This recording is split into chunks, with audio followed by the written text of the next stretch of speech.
Hello and welcome to Juicy Scoop.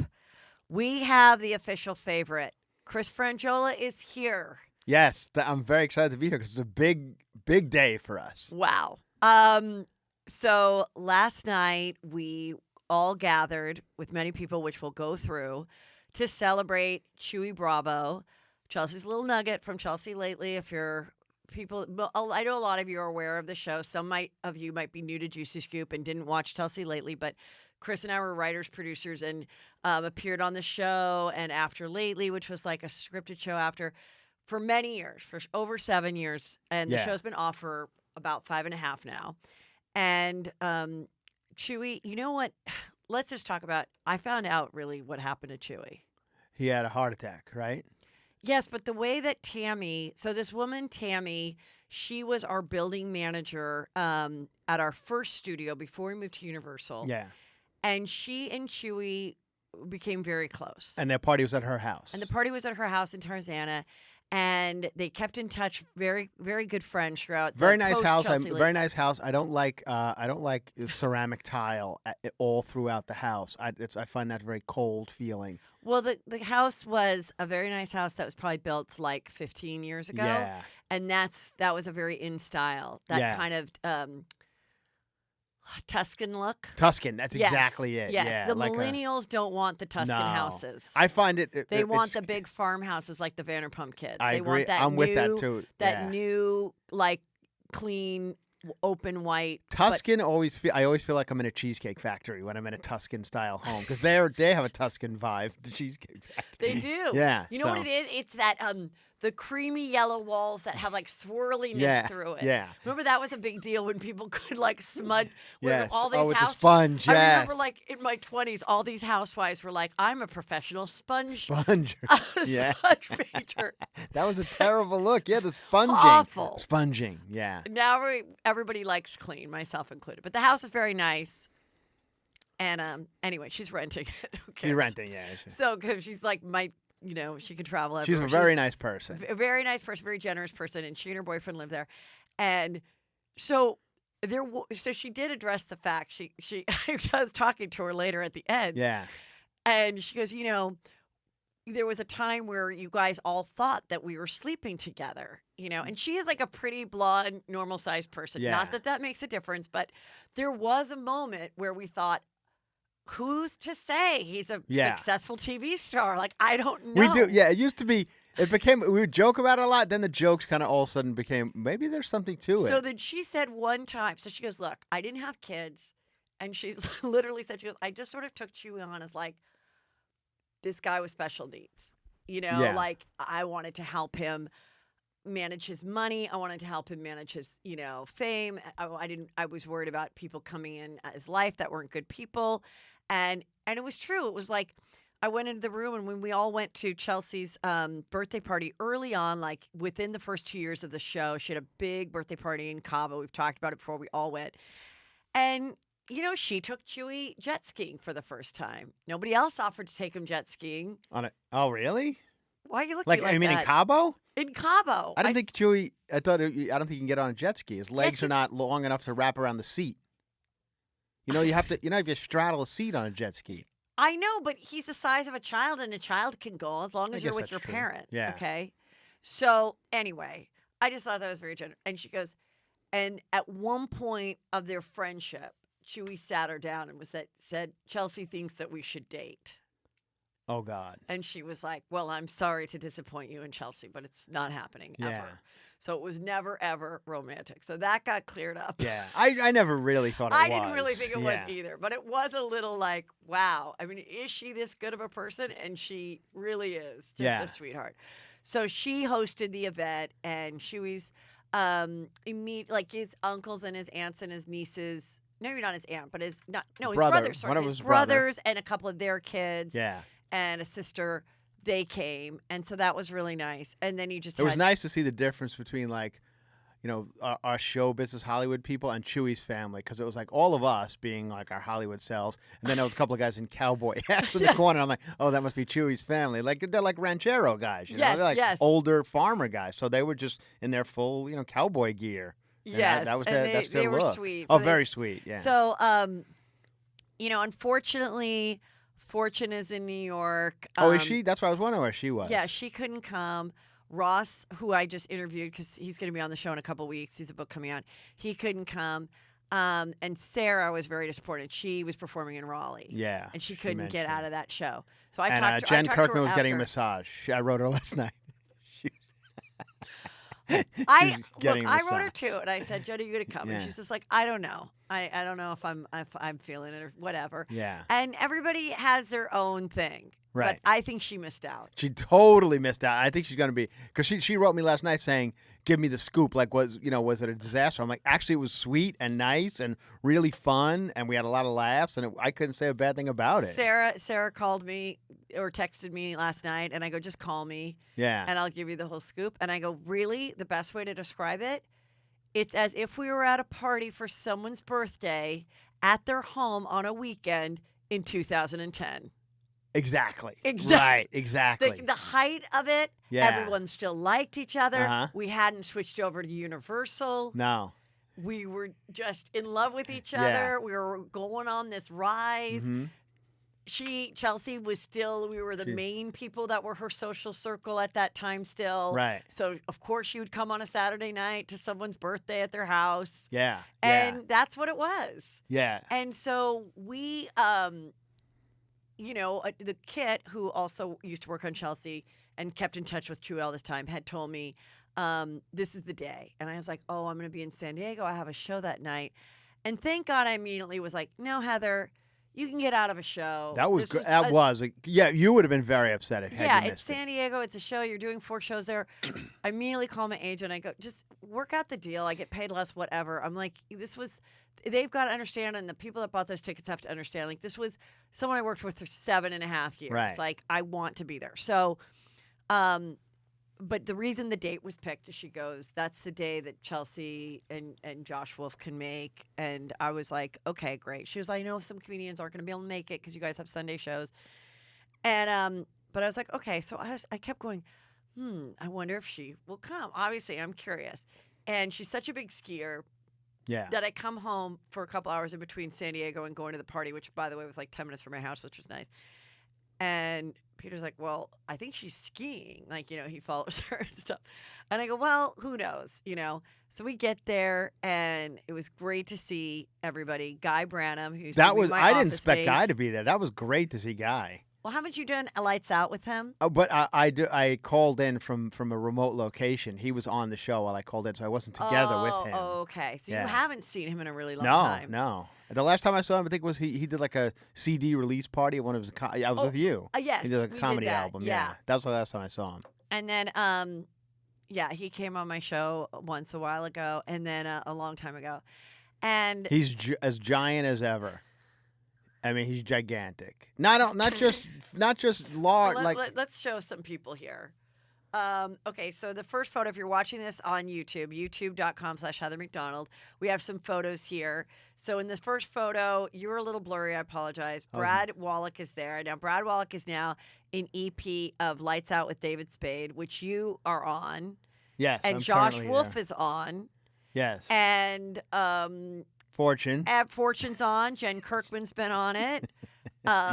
Everybody, Joe Coy. Joe Coy, only once I think Joe Coy's been on, but yeah, he's very busy. The story is that they tell me, because I'm very friendly with Brad and Tom, who are REPs that now run this show, is like, why am I not on? And I don't care. You're my Juicy Scoopers are going to tell you. They said it's because the world sees me as Chelsea lately. Right. And they don't want the audience at home to freak out and think that it's Chelsea lately, even though David Spade is sitting in a completely different chair. But they do have a similar haircut. Yeah. So it could be easily. So I said to them last night, I go, look, the show's been on for 7 months. I want to be on it. And I go, and now the Juicy Scoopers are starting to get angry. They're starting to ask. They see Chris on it. They see Fortune on it. And they're like, what the fuck? And I go, I don't know if I need to let my own beehive out Oh, you mean to on yes. social media. Right. I'm like, I don't know if David Spade's ready for what might go down.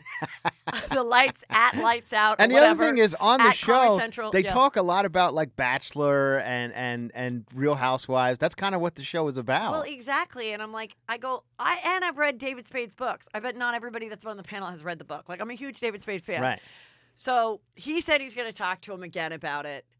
And, it would just be fun because I like that stuff. And obviously I want to be on TV as much as possible. Yeah. And then hopefully I'll get more people to watch it and it stays on forever because it is fun. And when I watch it, it's great. I like watching the clips.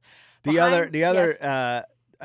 have gotten people writing in the comments when I'm on. They write things like, not only they're ripping off Chelsea lately, they're using her people. A bunch of people. I was like, can I do anything else? I mean, let me have a little joy in life. Like, it took me 5 years to get back on TV. Can I just be on once a month without people giving me shit? Are you afraid I'm going to steal your thunder? No, because now they made me like a correspondent to calling in about the royal family. I love that. So that's been kind of fun. So yeah, I'm good with it. They have me on once a month. Here's Josh is here, and here's Josh's wife that everyone thinks that we look alike. Like Bethany, we're sisters. Yeah, she's pretty. I like that. Oh, that's a good shot. So here is Chris, myself, and Chelsea. I'm going to put it on my Instagram, too, to promote this one. Chris asked for it last night. He said, send me the picture of the three of us. But you didn't want me to post it early. I said, no, I'm using it first, I agree. motherfucker. I knew that's why you didn't send it. I totally agree with that. I'm like, I'm using it to promote the episode on Tuesday. I totally agree with that. That's why I posted the big one instead. Yes, and then I posted the big one. Okay, so about 20 minutes into the party, since I was there, Chelsea walked in. And it's like, just because we've been through a lot. Well, the funny thing was, and it's been 5.5 years. Yes, we were you and me and Guy were standing over in the corner saying, "No fucking way, she's coming." And no sooner did we were saying that she comes walking in, and we were like, "Well, we're all wrong." And she was just her 2010 delightful smiling, self. funny, hugging everybody. And I was like, okay, now I'm not in the first round of hugs because we're further back. Yeah, am I gonna get a hug? And I hugged her right back. I'm like, how's your family? And, it's great. It's a new year. It's a new decade. Oh, yeah. It was a great time. I learned a lot from the show. I learned a lot about myself post the show, which people who listen to this know I've talked about. Right. Like workplace, politics and everything that I've really learned from it. But it was, so it was fun. So I did have some conversation with. Okay, so then they go, come sit around. Right. Well, let's knock out a few more people who were there just to kind of go down before we get. Drew Barrymore was not there, but I just took a photo of this one that they had posted there. Okay, so there's a lot more Steve. of us. Yeah. Steve Marmelstein was occasionally on the show, but he was really more of a producer. Ryan Bassford, a lot of people might remember Ryan Bassford. He was good looking. He was young. There were two things that in the writer's room that we often discussed to procrastinate. Yeah. One was, is Ryan Bassford gay? Yeah. Which I still say no. I say no as well. Okay. Yeah. And the other one was, how old is Whitney Cummings really? That was another one. Yeah. We would but then we really knew that what she's telling is the truth. I think both of them are. Yeah, it's the truth. But in the beginning, those were things that we discussed a lot. Right. He was in the talent, and he's charming, he's cute. He's now working with billionaires, putting deals together. Nobody really knows what. Honestly, nobody knew what he did on the show either. He didn't really have a role. He walked her dogs. Yeah. He did the meet and greets with Chuy. Yeah, but he just did those Chuy because he had nothing. If Chuy had an event, like a paid event, right? He would be the person who went along. Which this was an amazing story. Someone said, he said, was it Chuy? Who told the story about? Anyway, he got an appearance in the Chelsea Lately days to go to Vegas and just do a meet and greet, just take photos. Because there were a time where people thought he could do stand-up. He was a comedian. Yes. Yeah. And then he'd be like, what's up, witches? And no, he couldn't. Stand-up is something very hard to do. People thought the character that he was playing on the show was a character, and they thought, oh, this is just a shtick. And then in real life, he's a real comedian. Right. They thought that Chuy character that didn't really speak, well English very well, and they thought that was a character. Right. But it wasn't. It was exactly who he was. So then they would hire him and go do stand-up, and he would get up there and talk about, a sandwich that he had eaten an hour before. I saw him literally talk about a sandwich for 10 minutes that he got at TGI Fridays or something earlier that day. And then the guy who booked the show was like, "Is that it?" I'm like, "Yeah, that's it. You're not going to do anything else." Because the bits there were moments of improv definitely between Chelsea and he, but it was a set, like he had a set line to say. Yeah. That like Josh or you would write for him and we practice it. Okay, in this topic, Chelsea's going to be like, "Chuy, have you ever gone to Disneyland?" And then you say this line, and it was, and he never bombed, which never was true. bombed. I said that last night. You said that. That was your line. It's true. He just, it just really, really worked well. And it was a guaranteed laugh, a couple of them each show. So, but one thing Brian said is, Brian helped, would be his companion or whatever for things. I don't know if he paid him personally or just Brian liked to go because obviously a million hot chicks. Yeah. We had the most gorgeous audience around the world watching us. And they were young, hot girls that would come, "Oh, Chuy," And so he gets $20,000 to go do a meet and greet. And they paid him in cash. And Chuy and Ryan went up to the room. And he threw the money up and like danced in it. Yeah. And I said, "Oh my God, if we would have known this during the show, we would have reenacted it and had him do the Demi Moore, no ordinary Indecent love. Proposal, right? Was that the movie? Indecent Proposal. We would have done that. How did Yeah. we not know this story back then? I don't know. But then Ryan had to pick up all the money and stack it up Ryan had to nicely. crawl around and pick it up. Anyway, that was Ryan told some actually really good stories. He was, he's a good guy. He was being very sincere, Yeah. and then you turned into Chris Franjola 2010. Because and like that's what people wanted. no, it wasn't. It was a memorial, Chris. I know, and but you I turned think into stand-up, Chris. I think people wanted a little levity in the audience, so I gave it to him. I'm going to tell you right now, as your friend, Yeah. I thought it was a little bit rude. Oh, that's fine. I don't care. Yeah. I thought everybody was kind of telling funny stories. He was really saying something sweet. He was saying that when Chuy asked about your family, he actually really wanted to hear the answer. Right. And I and I let him say that, and then he continued on a little long. Okay, and then what did you say? I can't remember. Well, somebody's phone rang, and I said, "It's Chuy calling from heaven telling Ryan to shut the fuck up." So I was just trying to get the person whose phone rang off the hook. Right, because they felt bad. They felt bad. So I was really trying to just lend a little levity to Look, that. Because it was one of Chuy's family members. It was an older woman who didn't know how to turn the phone off, and it kept ringing. And she decided which person Yeah, was. which person. So that's the only reason I did that. No, but it was great. So then I thought some other people told some strange stories that were. We'll get to that, right? No, we're getting to it right now. Okay, good. Okay, so along with people from Chelsea lately, which included a couple editors, people also that were let go, under not great circumstances. Like who? Came. Oh, Andy Wu, maybe? Andy? Maybe it was a mutual leaving. I don't know, but I thought that was So really he was going to nice go work too. on Whitney's show, remember? Yeah, that's what they told us. Andy's going to direct Whitney Cummings' show on E! The one that lasted for 6 weeks. I talked to Andy a little bit. He said, he does. He's out of like the business. He does something else now. Oh, he works does. for Tesla, and he said that he could not get another job directing after Chelsea ended.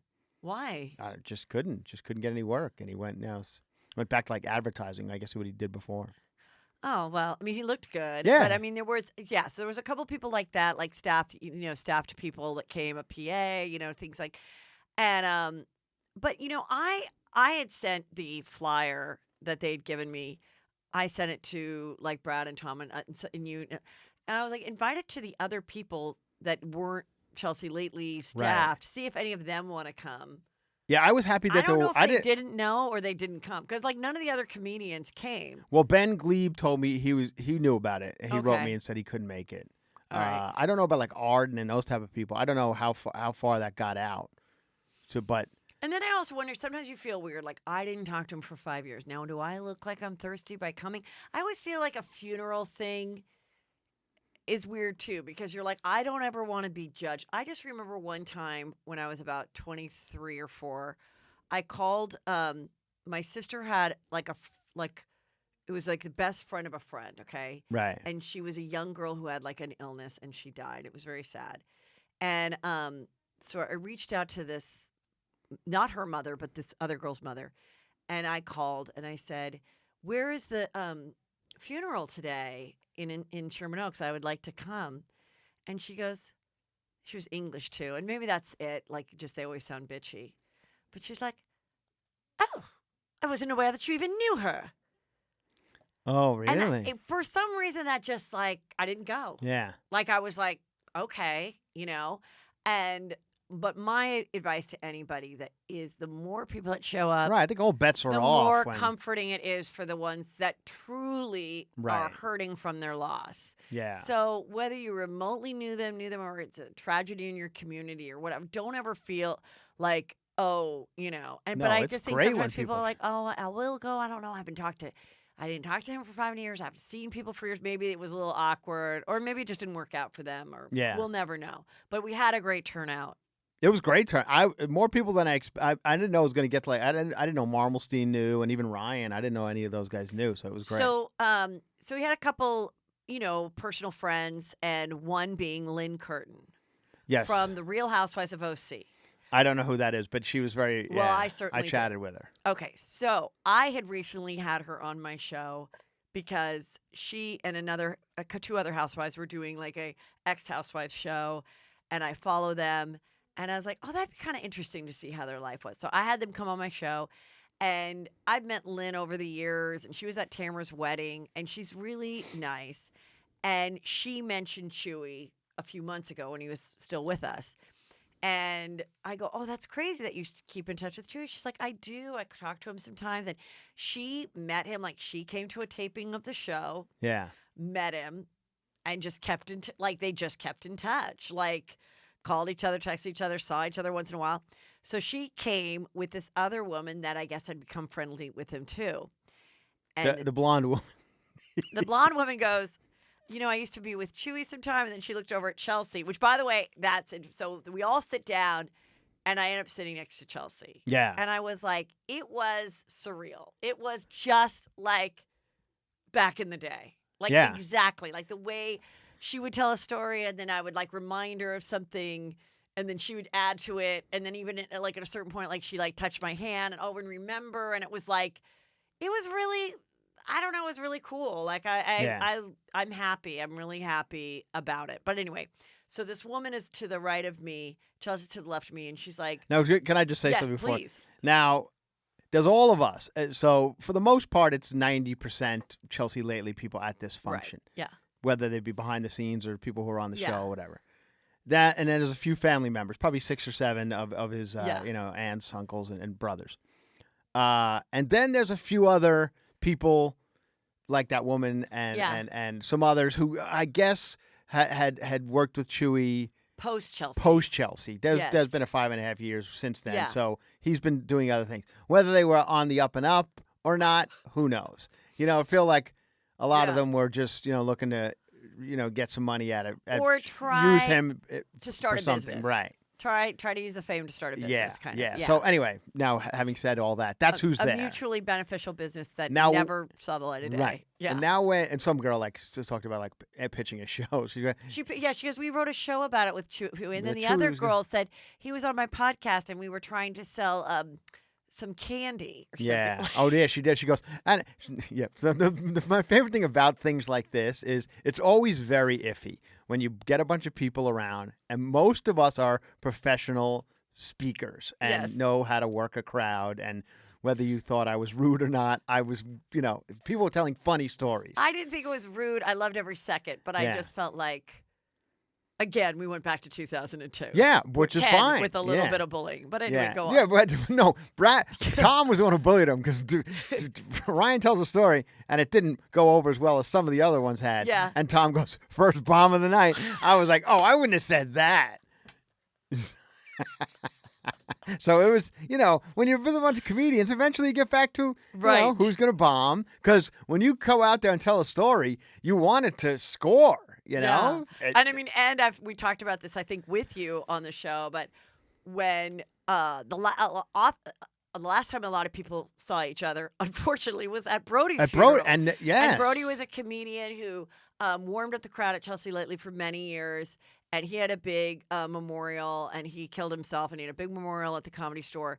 And who was it that oh my God. It was the Jeff Ross.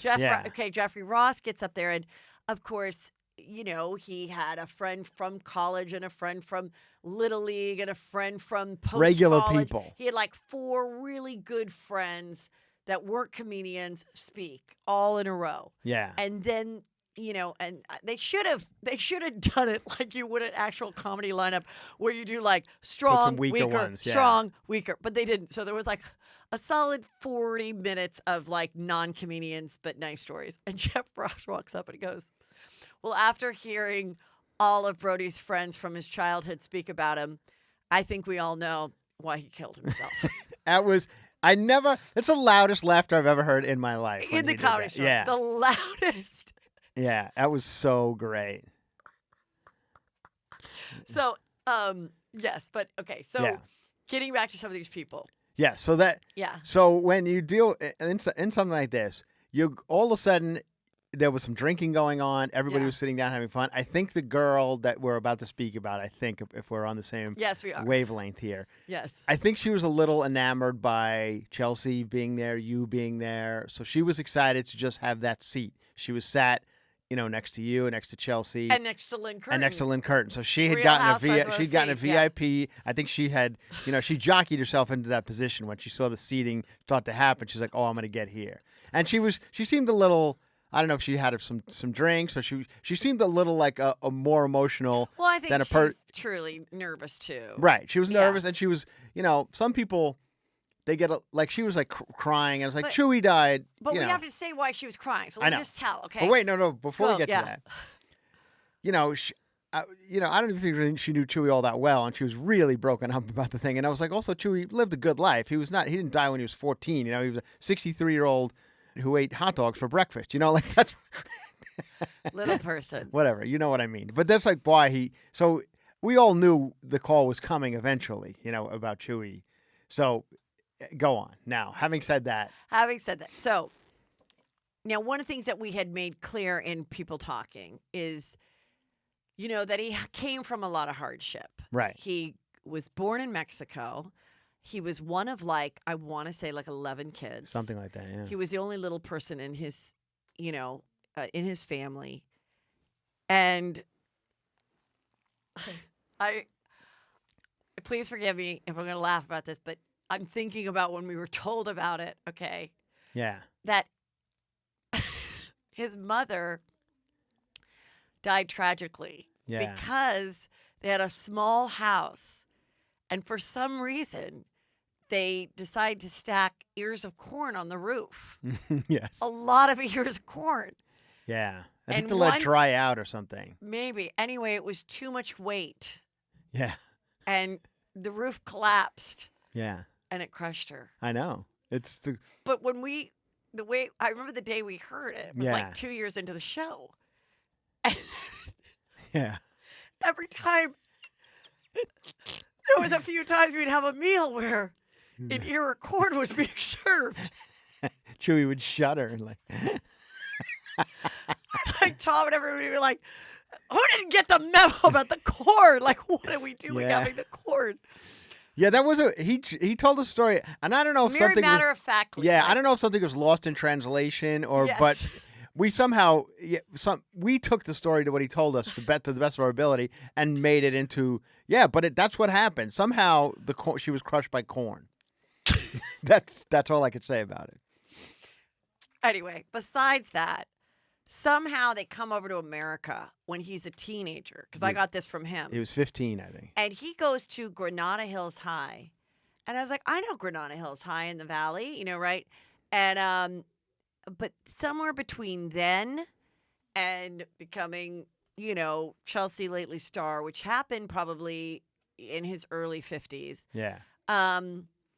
Was, you know, a lot of hard times being an immigrant, being a little person. so I mean, his English was great. Like, I don't speak a second language, so I was like, and it added to the charm, obviously. But he told me he was a drug dealer. He'd done some of that, And his favorite thing was cocaine. Yeah, loved it. But by the time he got on Chelsea, he was already sober, like 22 years. Yeah, I think towards the end he was 22 years sober. Totally sober. He had to do time in jail for that. He was also a coyote. Yeah, which is smuggling people across the border who paid him. Yeah, and I think he go into jail for some type of gun possession. Then he gets out, and then he starts doing some acting stuff, and some of it was porn. He had done some, yes. So he had done some porn, and that was also one of my favorite stories that Chelsea told. It's a great story. It was maybe 6 months into Chelsea lately, and she's driving, and her boyfriend at the time is the president of the Ted Harbert, and he calls Chelsea, and he goes, "Pull over, pull over." She's like, "Holy shit!" And she pulls over. She's like, "What's wrong? What's wrong?" He's like, "We just found out Chuy's done porn," and she was like, "What the fuck is wrong with you?" She's like, "I've had at that time, I've had a mother and a brother die, and you're telling me to pull over. I immediately think someone I love is dead. Yeah. Of course Chuy's done porn. He's a Mexican little person. Right. What the fuck else is he supposed to do until I rescued him?" And I was like, that is the greatest story. And I think she may have told on stage, but I was like, it's so true. Like, who cares? What, And so for him to, then get, and I also thought a really beautiful story that Tammy, who was the host of the party, said. She goes, early on in the show, I was like, "Come on, Chuy," because his weight would go up and down. We have to get you working out. Let's go for a walk on the pier. And they went on the walk, and these two young girls were staring at him. And he's like, "What are those bitches staring at?" And she goes, "Chuy, I think they recognize you from the show." And then the girls are like, and Tammy's like, "Oh, would you like a picture?" They're like, "Chuy, can we get a photo?" And from that moment, then his whole life changed from people looking at him to mock him or looking at him out of shock because they hadn't seen a little person. Right. To, oh my God, complete joy and elation to seeing Chuy. Yeah. Like, truly, like, right. Yeah. He was like a a happy rock, leprechaun that just came around. Like, it really just, people would be like, "Oh my God, Chuy." So I think, so that was really cool. But getting back to this woman. So this woman sitting next to Lynn Curtin, I believe they were friends. They came together. Yes, they definitely did. She goes, "And I was friends with Chuy, and sometimes we'd go out." And she's like, "And people would think I was you, Chelsea." Yeah, I know. And Chelsea's like, "Haha." But she was cute and blonde, but still. And then she goes, "And there was a time." So that was the first. Yes. Now, when everyone tells stories, this is, and you know who's going to do a good one when, like, you stand up and you're like, "Oh, Heather's going to deliver a good one," and then Chelsea stands up and you're like, "Oh, this is going to be good." And then, Josh, Wolf, and all of us.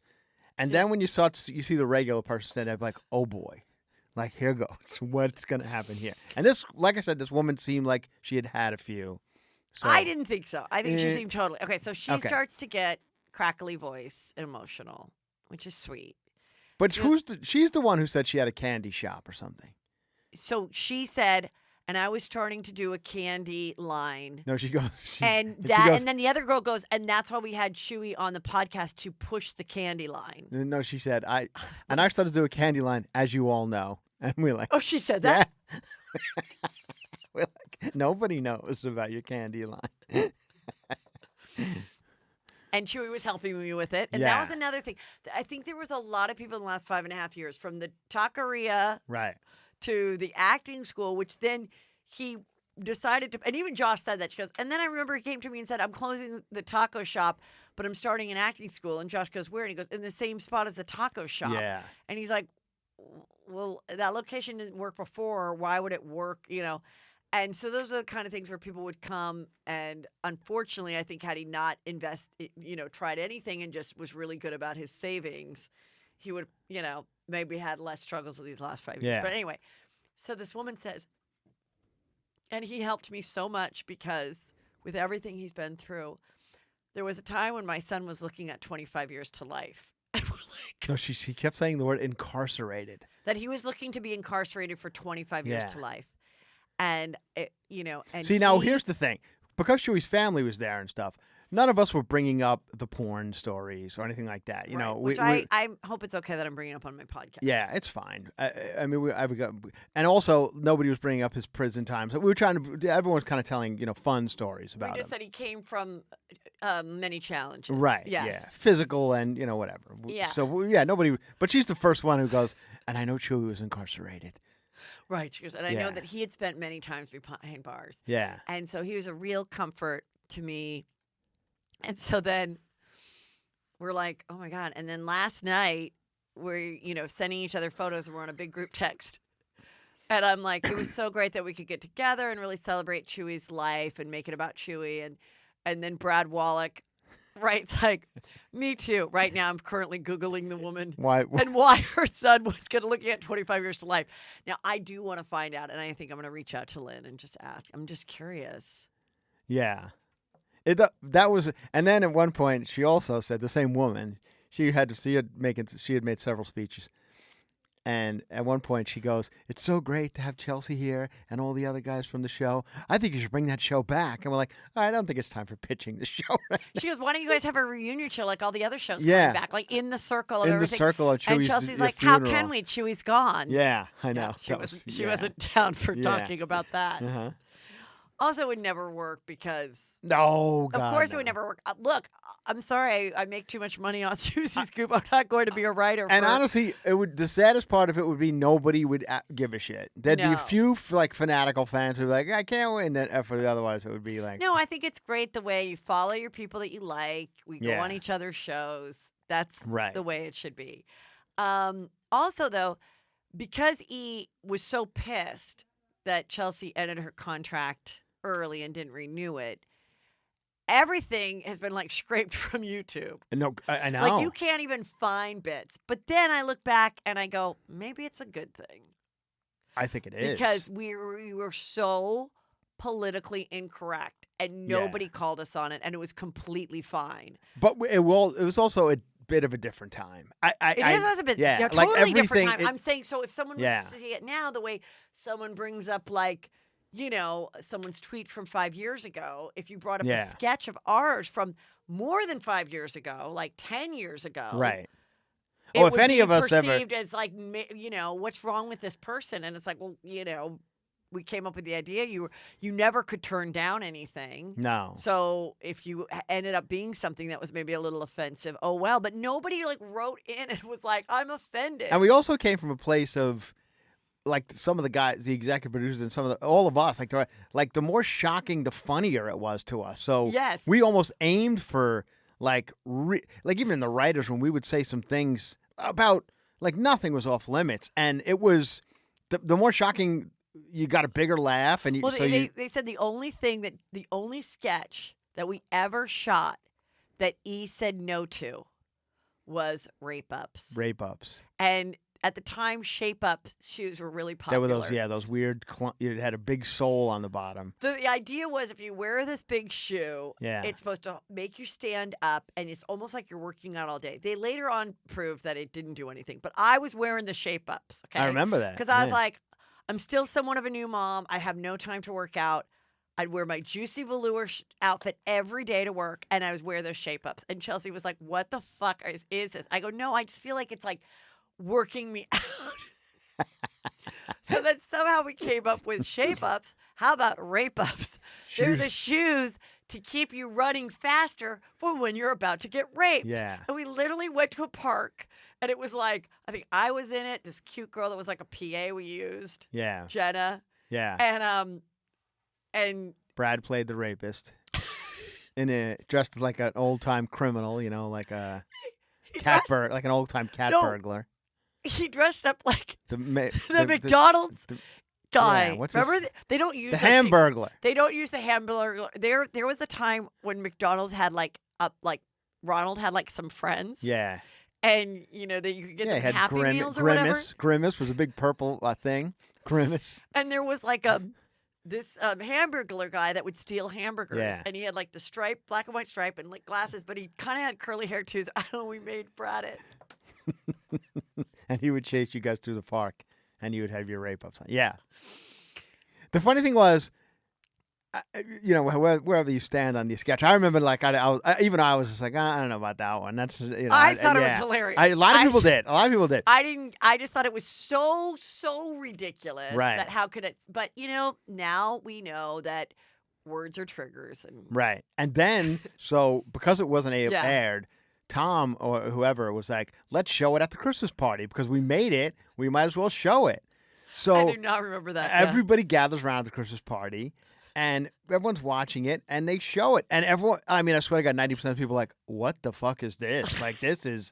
And I was like, maybe it was a bad idea to show it at the Christmas party. So that was... Yeah, it did get seen one time. So at the E Christmas was party. right not to show. Oh, I think so, yeah. Yes. They did make a wise choice there. They really did. Okay, so let me go to... Okay, so then we took a big group photo with everybody. And, you know, and it was really...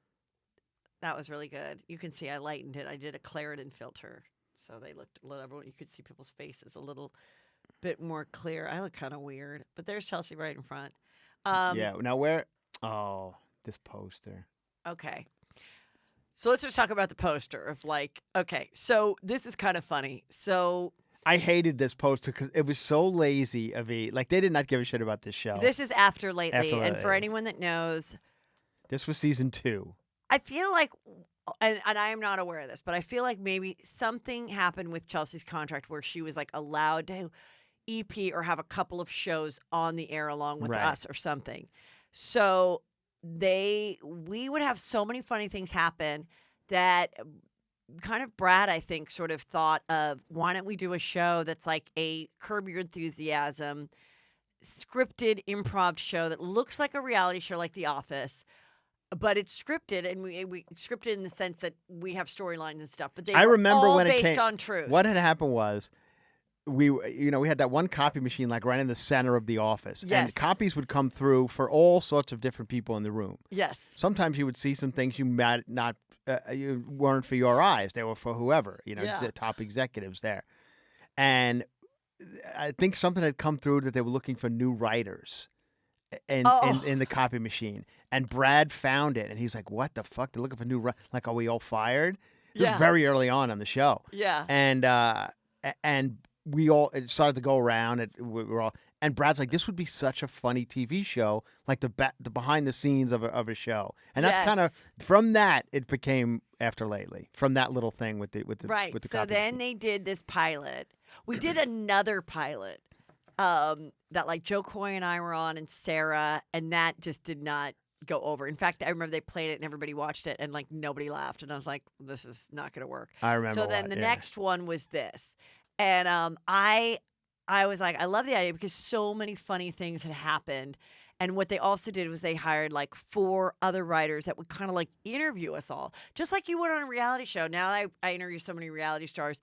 They sit down with the producers and they're like, what's going on in your life? And the Real Housewife will be like, well, I'm starting a food line. My son's been diagnosed with this. I'm going on a trip. We're celebrating 10 years of marriage. Let's renew it. And they kind of like go, okay, let's hit these during this year of shooting.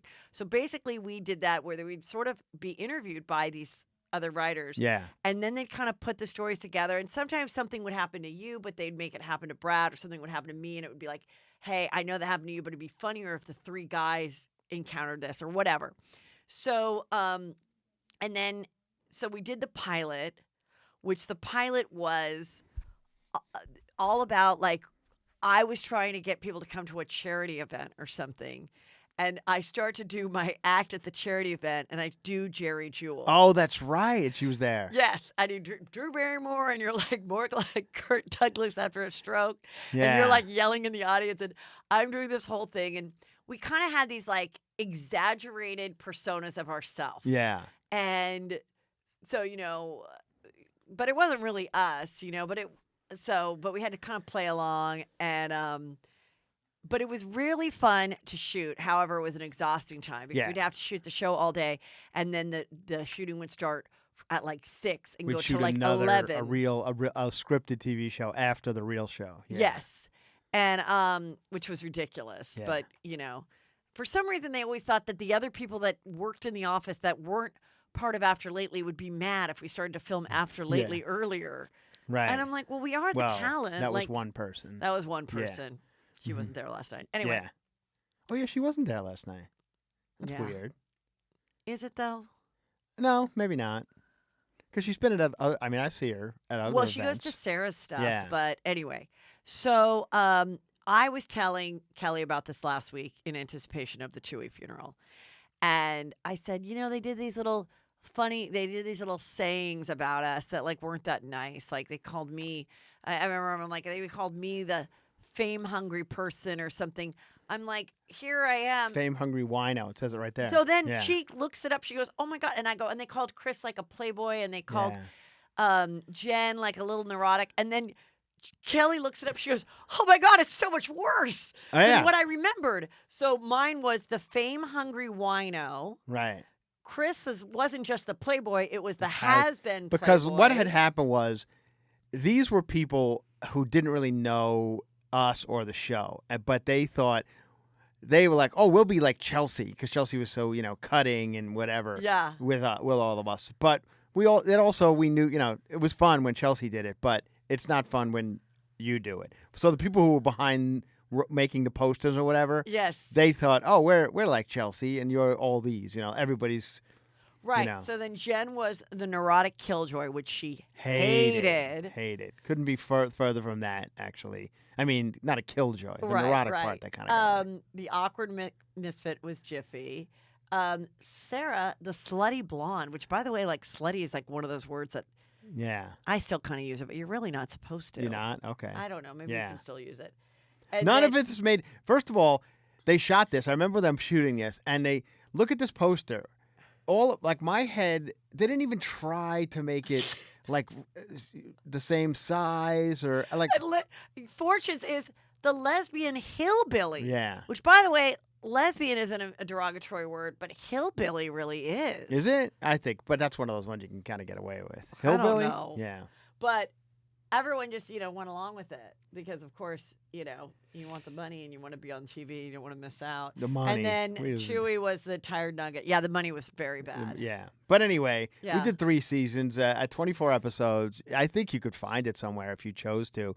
There are some that are kind of funny. There are some that are funny. horribly mean. Horribly mean. Well, they made you do something really mean. Me? Yes. What did I do? There was one episode, I don't know, you were just like mean to Jiffy.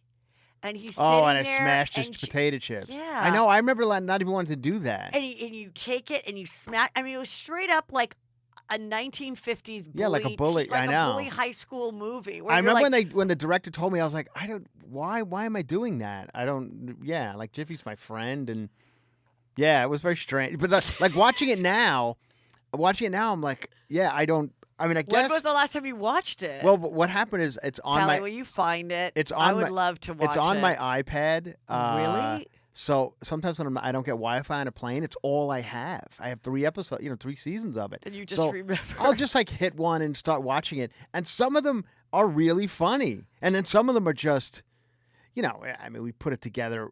We shot the whole thing like in one room in the, so that was a little strange. And I wish going back, some of my regrets are that we would I was guilty, and so were several people on the cast, of like really being like, I'm not being featured enough. Right. And I know that happens in any big cast, whether it's Friends or a reality show or something. You're like, why am I not in this episode? Why? And feeling a little panicked about that. In my defense, I didn't care about being featured more or less in this show. I don't remember you caring. Yeah. So I'm not saying it was you, but I do remember a little bit with like, I'll admit it, I was one. A couple other people where I won't say their names, where we would like go, what the fuck? Like I'm barely in it, and then the mistake was sometimes Chelsea would just get an idea in her head and be like, let's do a whole episode about my weird publicist or something. Oh, and then all of a sudden the publicist would come in. She's not part of the group, and that made it a challenge to like have to like feature her. And here's your jacket, Johnny. We used to give everybody a role. Everybody had a role. Like Roy was, and now there was too many players. Yeah. And So I feel like the first season and the third season were the best. The Yeah. second season was where there was literally 25 people on the show, and it was too hard to follow. I mean, unless you were someone that literally had watched every episode, you wouldn't know. What's going on? And like why Johnny, who was our behind the scenes, he had a whole storyline because she just enjoyed Johnny as a person, but nobody thought to go, you know what, we really should just keep it to like the solid six, of like who's on the show, and we know them and we know their personas. It'll be But really... we also had like giant guest stars on every show. Right, which everybody. Well, that was the other thing that exhausted Chelsea too, is that E insisted that every episode have an A-lister. And we had A-listers like Reese Witherspoon, Jennifer Aniston, Charlize Theron, the one. Charlize. Oh yeah, remember the one at the bar? She comes to the bar with Mike Rock, and we don't like Mike Rock, but then we realize she hangs out with Charlize. We're like, oh, and Mike Mike's Rock pretty. was our voiceover guy. Yeah, he was our voiceover guy. Yeah, so Chelsea would make friends with these A-listers, and then she would ask them to be on the show. Well, then the next season comes around, and Reese has to come again. Yeah. And I remember it was just like the second time we went to Australia. Second time around, never is fun, never is the same. Reese did all 3 seasons. She did 3 episodes. Well, at one point she was really one point she kind of spoke up a little bit of her at me. She What'd she snapped say? at me one time. What'd she say? We were in a scene together where we were looking at Chuy. Chuy had a weird office in the second studio we shot the show in. That it was almost like a fish tank. Oh yes, it was glass, so you could see inside his office for some strange reason. Mm-hmm. So we thought it was funny that we made it like a workout room, and we had Chuy in there working out, and and I was sitting there watching, and Reese comes walking up. This is the bit, and she comes walking up. She's like, "What are you looking at?" I'm like, "Oh, Chuy's working out." Like we watch him like you watch a hamster in a cage kind of thing. That was the joke. So we're both sitting, and at one point she turns to me and she goes, "You're standing in my shot." And I was like, because we're improvising, like those 20 cameras rolling. Yes. To pick up all, I was like, no, I'm not. There's 20 cameras going. They're just, we're improvising, so there is no shot. They'll edit these together. And she was just like, I was like, you're a fucking Academy Award winner. I don't want to fuck with you, but I'm not standing in your shot, But she was angry. And then we had like a little improvised back and forth. And we ended, and she goes, "You make a living doing this?" That's what she said to me. God. Yeah. I think she was trying to be funny, but it came off again, trying to be the mean Chelsea funny, which doesn't always work. Yeah. Well, I remember, it's interesting that you say that, because a million years ago, I knew Jennifer Coolidge from Groundlings, and I adored her, and she was like, in the group way ahead of me. Not way ahead of me, but, she was someone that I made friends with and looked up to. And we met for lunch many years ago, and it was right after she had done Legally Blonde. Yeah. She was the friend in Legally Blonde. And I go, "Oh, what was that like?" And she goes, and I said, "What was Reese Witherspoon like?" She goes, she's like a genius. She's like, "We were actually filming something." And she goes, why would you be doing it from that angle? Like, you should be doing it from here. And so she's one of those people that I think it's great that she is producing and behind the scenes more, because I think she started so young, and that she really, is aware of all that stuff that maybe she can't turn off when she's just the actor. Yeah. I don't know. Yeah, but anyway, I guess she's a pro, and she doesn't want to look bad, so I didn't mind that she told me that, but it was like, oh shit, I was a little intimidated by the whole thing. Yeah. So then at the end of the night, Chelsea was there saying her goodbyes. Oh, we're back to Chuy. Which? Back to the Chuy party? What Chuy party? Yeah, we're back to the Chuy party. Oh, well, we were just talking about After Lately. Well, is there more you want to talk about After Lately? No, I'm done with that. But you could have said we're going to go back to the Chuy party. Oh, I'm sorry. Okay, let's go back to the Chuy party. Okay, hold on. Wait a minute. Wait 1 second. Okay. So all in all, yes. How did you feel about the Chuy party? I thought it was really sweet and nice. And I was driving home from it, and I got a little emotional about the whole thing because did you really cry? I wasn't crying, but I got home and I was just like, well, I haven't seen some of those people since the show ended, Chelsea included. I have not seen her. That's the first time I saw her. I have not seen Chelsea since the wrap party of August, whatever it was. That was when the show ended. 2014. Yeah, me neither. So. seeing her was fun. But, Brad and Tom I see, and Josh, you I see, but even some other people I haven't seen, Jim Yukich or any of those Yes, guys that was our director. since then. Yeah.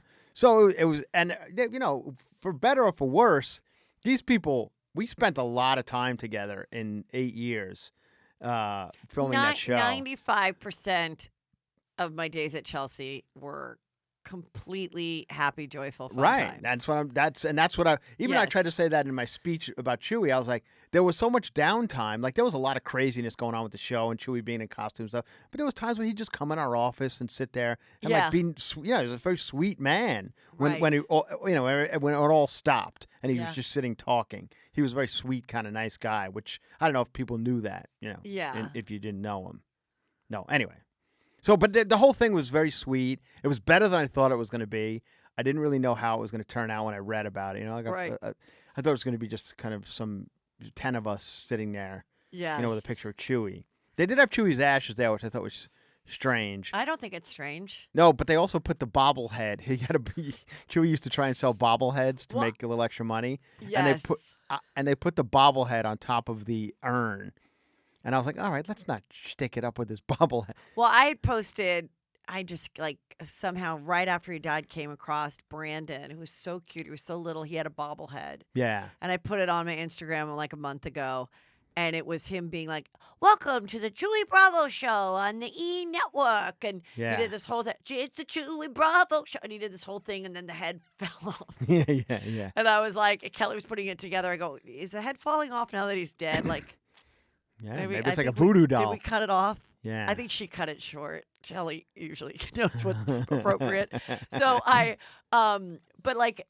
remember that. And then, it was so sweet. And I didn't tell this story last night, but I remember one of the, Amy, the stylist, was like, do you want any of these shoes would these shoes fit your kids? These old Chuy, high top tennis shoes. And I go, sure. And so one time we were going to Six Flags, and at that point, Brandon was definitely still too short to go on the good rides, but the Chuy shoes had a bit of a lift in it. Yeah. So we put him in it, and he got to go on all the rides in the Chuy shoes. So there you go. You should have told that story last night. I meant to, but then at one point someone said, "Let's wrap it up."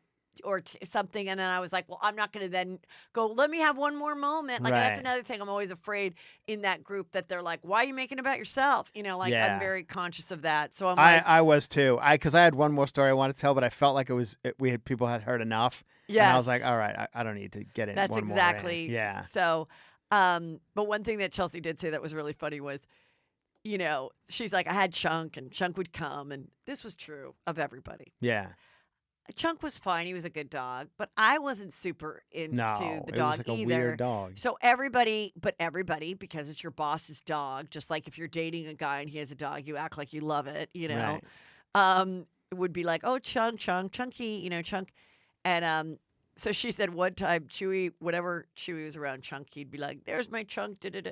And she goes, and one time, somehow she was in earshot of him and he didn't know. Yeah. And he goes, oh, that fucking dog. I fucking hate that dog. And then she goes, Chuy. And he goes, oh, Chunky. I remember him telling us that he hated that dog. He's like, stupid dog. It wasn't it had autism or something, that dog. Remember, it never was overly affectionate like dogs are. It was a weird standoffish dog, I remember. Well, the dog was a perfect match for Chelsea because the dog only cared about Chelsea. Only cared about you, exactly. Followed Chelsea everywhere. Did not care to make friends with any other human in the world. Yeah. And but anyway, so then at the end, you and I start talking to Chelsea and about her life, and it was good. She's doing stand up again. She's excited to do stand up. And I did say, I do remember you said. I know. There was a couple times where I was like, oh my. I had to say a couple I know, things. but why do you have to say it? Why can't we What's just wrong with saying that? Why can't we just let it be able to it was for Chuy's party?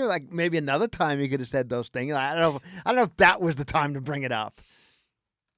Well, what I said for the people is that she would say any woman doing because there were two things you brought up. Something about the house being sold. You were like, I thought you were going to sell your house. Yeah. I go, are you still trying to sell your house? She goes, no, I'm not. And I go, oh. She goes, if someone comes in with the right price, then I would. Right. And I said, oh, where would you go? Have you thought about where you'd go? What's wrong with that? Yeah, maybe that wasn't the one. It was, And then the other thing I said was, and you're doing stand up, and I go, that's great. She's like, I really enjoyed it. I go, yeah. I'm like, I've never enjoyed it more myself right now. Like I just had the funnest weekend of doing like so much new material and just like the actual like art of stand up when you get back into it. Just when you think you're like going to quit, then you have like a great show and you're like, I do love it. Like I do. So I said, but do you remember when you would say that any woman doing stand up over 40 was gross? Yeah. I just had to say it because I was Why? Because I was doing stand-up over 40. I know, but so what? Who cares? But she said it to me when I was over 40. Yeah. Did you feel you got the response you were looking for? She's like, I know, I did. Yeah. Like, and that's yes. Right. I just wanted you to just look back and go, yeah, I said things that now is not the way I feel or the way I'm living my life. And there is a little part But haven't of that we all? Oh, and then I asked about the Skims. That's what it was. What's wrong with that? Because you were doing it to prod her. Okay, so Chelsea just... Wait a minute. If you're going to tell me I was rude at the fucking You speech... can tell me. Yeah. I mean, I think think you're prodding her. You said... We did a little act out before Chelsea walked in. I said I and do you said, want to here ask her about are the it. things I'm going to say. I want to ask her about that. Okay, here's the thing, you guys. Chris is absolutely right. But... And I think I've shared enough for people to know that, for 10 years or whatever it was, when we were on the show, there was times where Chelsea, in the very beginning, loved the Kardashians coming on the show. Then she didn't like them. Can I just say this? Then she did like them. Then she didn't like them. And, all right. And we had to always do those topics. And I managed to always write jokes for her and for myself that if they heard, they wouldn't be offended, but still you'd laugh at home. Yeah. And that was a challenge. You couldn't just go whore or whatever, right. And so I was just like a little bit like, wow, this is interesting, Kathy Griffin did, many stand-up specials where all she did was rip on them, and now she's very good friends with them, and she's posting about good American genes and everything. Haven't we all kind of done that with the Kardashians a little bit, though? I think. But I think the joke Kardashians, it was the thing we all did, all of like any late night talk show, right? And I think now they've become they've been around so long and so successful that they've become legitimate. Look, so much so that those jokes they don't even land anymore because everyone's kind of on board. I think it's smart. What I've said this over. If it wasn't for Kim Kardashian, nobody would even be able to profit from social media. Right. Like they are the pioneers that made this. Like you could be paid for ads. So like I've always said that. Of course, I've been friendly with them for many years. I've never like bashed their businesses or whatever. Right. But I would be told I was a fame whore because I was friends with them. Right. But this was also 7 years ago. Right. So now I just thought, when I saw her running in the Skims, which was funny and a smart marketing plan, and then Chelsea I don't know what Skims are. So Kim Kardashian started like a line of Spanx. Oh, okay. So that are like blowing out the door. Oh, really? Yeah, it's doing really, really well. And it's Skim because her name's Kim. Skim. Well, originally it was kimono. It was going to be kimono, and then people said that is offensive because you're not Asian. Yeah. Oh, that's a good So then point. she had to change the whole name and called it Skims. Yeah. Like Skinny Kims. Skim, I don't know. It's kind of a good name. And so I just asked about it because I was like, I said, were you really wearing Kim Kardashian Skims, or were you making a joke and you just put on Spanx when you ran on the beach? That was what I asked. And she goes, no. Her manager, Irving Azoff's daughter, Allison Azoff, has been best friends with Kim since they were like babies. Oh, really? And she goes, and I work with Allison too. And Alice, I got the Skims from Kim, and I thought it would be funny, and I did that. And I go, it was. And I go, and then Kim posted it and got like a lot of press and a mutually beneficial thing. Right. So I just wanted to ask what it was. Right. And so I was like, oh, that's cool. You still work, But maybe. So what? I'm not saying it's bad or good. So what? But did you get the... I don't think you went home emotional had I not said a couple of those things. Right. That I've wanted to ask for the last 5 years without being like really bringing up like, hey, And you still know I never sold any stories about you to the tabloids, right? Like, that would be the next thing I want to say. But I didn't say that. I just wanted to say if we had 5 things. more minutes in that kitchen, it was getting there. That's why I was like, oh, my God. And I if you guys could have had, I was standing there. I was like, I should like back away right now. But I couldn't. I was fucking like trapped in it. So that's why I brought up the podcast, because I was trying to go another direction. Yes. After the, I thought we were going down a road that I didn't want to be. Like, I thought it was going to, I mean, I thought it might turn into a fist fight. I don't think she cared at all. I don't even think she noticed it. I don't think she noticed. I don't think she noticed, but I just wanted to ask, and I wasn't doing, I don't know. I just wanted to ask about it. I just did. And I was like, I felt satisfied. I'm like, I felt spiritually full. I felt like great. And then I also felt like I said a couple things I wanted to say. Yeah. And ask. So that's fine. Now, when you don't mind me staying on this road, do you? No, not okay. Get on the road. No, when you said to her, remember you said you weren't going to do stand up over 40, or it was gross to do stand up over 40. And she said, yeah, I did say that, but we've all said shit. No, she didn't say that. She just goes, yeah, I did say that, but she goes, but I'm really. She goes, I started. Right. This is what she said. She goes, yes, I did say that. And when I was doing my book tour, I was doing these live shows with like interviews. Yeah. And she goes, and a couple of them didn't go that well. And so then I started to do more stand up. And she goes, and now I really enjoying it again, and I feel I have something to say. Right. Which I think is great. Yeah. Which I think is great. So do you feel you got the response you were looking for from her? Yeah. I think I got an honest response. Right. That she acknowledged it. She didn't say, no, I never said that. I don't know what you're getting at. Right. She was like, yeah, I did say things like that. My mind has, and I go, yeah, you're right. Not everyone can do what we can do. I'm glad you're doing it. Now, okay. Now, can I give you another hypothetical here? Yes. Now, I ended the night by basically saying to Chelsea, why don't you invite me over your house anymore? Because I would like to go. I thought last night was kind of fun. I thought it was fun to, sit there and. It was amazing. I don't want, and I'm not saying you go sit and reminisce, for hours, because that would probably get a little boring. We wouldn't reminisce, but anything we talk about turns into laughter. Of course, it's like right.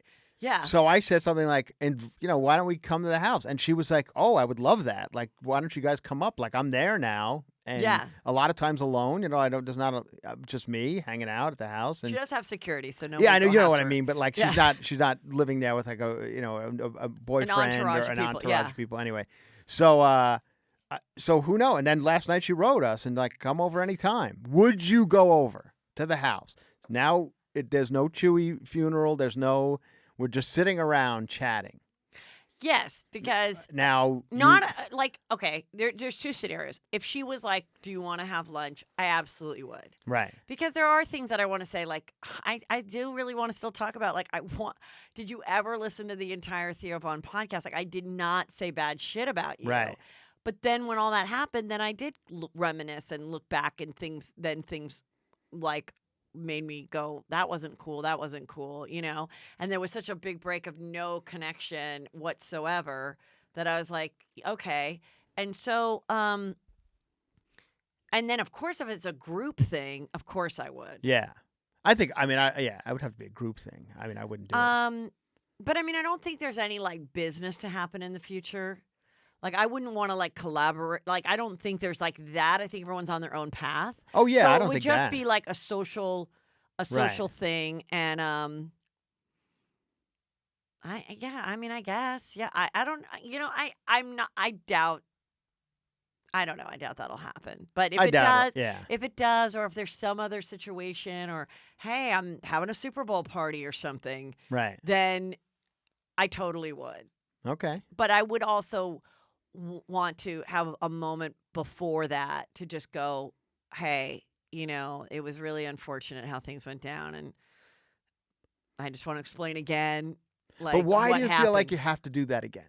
Like maybe I don't. Yeah, like at this point, and not to cheat. I know what you went through. I know what you went through. But I also feel like I always feel like there was misinformation, and I think she was pissed and really hurt by it. But in the end, you wound up being very successful. You're doing like at this point, like who gives a shit? Like let bygones be bygones. Okay, then you know fine. what I mean? Like, That's am I fine. wrong in saying that? But I still just want her to know that I never sold stories about her. Right. And that when I think she does know that. I think my intention was never to hurt her feelings, right. And I think her feelings were really hurt when then she went on the attack on Howard Stern about me. And then I, at that time, didn't know how to rectify it. Now, I would have immediately like even before the Howard Stern thing, right when the Theo Von thing came out, I should have called her right away and been like, wait a minute, I know that we haven't talked, but like this is a miscommunication. Like now I know when these things happen, you immediately do a video, you put it on Facebook, you contact the person, you clear it up. But I just didn't know how to act. I was like, oh, this won't be a big deal. It'll just go away. Which one are you talking about? The Theo Von thing? Theo Von and then the Howard Stern thing. I just didn't know how to react to it. And so it's like, and then it was like a lot. And then there were a lot of residual career fallout because of it for me. Yeah. And in the end, it all worked out because all I had was the podcast to work on, and I couldn't even be on Khloe Kardashian's cocktail show because she had hired. Well, she had booked Chelsea, and she was afraid Chelsea would be pissed off if I was booked. So I was like, oh my God, like even things that I thought I could get, you know, and that wasn't necessarily her fault. It was like, okay, let's not piss off the more powerful person. And so I feel that, you know, that was unfortunate. The whole thing was just unfortunate, but she seems really happy, and I'm happy for her, and whatever's next in her path. Right. Is fine. All in all, how did you feel seeing her last night? For the first time in how long it's been. I felt great. Yeah. It was nice. I mean, there was you guys sat next to each other? I you were in a picture together? I wouldn't have cared this much for this many years if she wasn't a huge, significant part of my life. Right. Like, now I'm going to cry. Because honestly, in the beginning of Chelsea lately. I loved those years of my life. Like, if someone would say, what was the happiest time of your life? I would still probably say those years. Yeah. Like, more than college, more than when more than like now. Even in the beginning of the show. The rise of it was so fun because we were all in the same place, including her. And you were the first breakout from that show. You were the first one she used for anything. Like we had Sarah Palin, for instance, at the time was a big deal. Right. So when she just thought you doing anything was hilarious. Yeah, and I felt like I really knew her well, you know, and then as time went on, and it became this like, what's happening? Is a show going, and we're not to know about it because we're not EPs, and that's when it still was really still fun, but it just got to be a place like you just didn't feel like.